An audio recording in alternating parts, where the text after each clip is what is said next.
গো পচার মা, কি করো? ও পটলের মা, তুমি আসো আসো। আরে শাক বাছতেছি গো। শাক বাছতেছো? আরে শাক বাছি গো। শাকগুলো তো ভালোই গো। কোথার থেকে আনছো? দেবিরাঙ্গা বাজার থেকে কি? হ্যাঁ গো, পচার বাবাই আনছে দেবিরাঙ্গা বাজার থেকে। আরে শুনছো কি হয়েছে? কালকে জানো আমার টুম্পার মা আমার বাড়িতে আসছিল। তোমার ছেলের নামে যা না তা বইলে গেল গো। কি কইলা? কি বলছে জানো? বলে নাকি তোমার ছেলে পড়াশোনার নাম করে নাকি বাইরে মেয়ে নিয়ে ঘুরে। পড়াশোনা তো করেই না, ছাই করে বলে। কোন মেয়েকে নিয়ে ঘুরছে বলে, ছোট ছোট ড্রেস পরে। এইগুলো কথা বলে। আর নিজের মেয়েকে দেখে না, নিজের মেয়ে যে ছোট ছোট ড্রেস পরে ফেসবুকের মধ্যে রিলস ডালে, ওগুলো দেখে না। আর ওর মেয়ে কি দোয়া তুলসী পাতা ছোট ছোট ড্রেস পরে ঘুরে বেড়ায়? আমি জানি না বুঝি? সবই তো জানি। গোটা পাড়া জানে ওর মেয়ের নামে।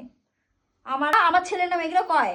আমাকে তোমার ছেলের নামে কত কি কথা বলে গেছে কালকে। মেয়ের ছেলের নামে বদনাম করতে আসছে।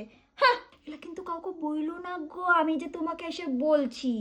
নাহলে দেখো তোমার আমার মধ্যে কিন্তু সম্পর্ক খারাপ হয়ে যাবে। দেখো পটলের মা, ওগুলো আমার স্বভাব না।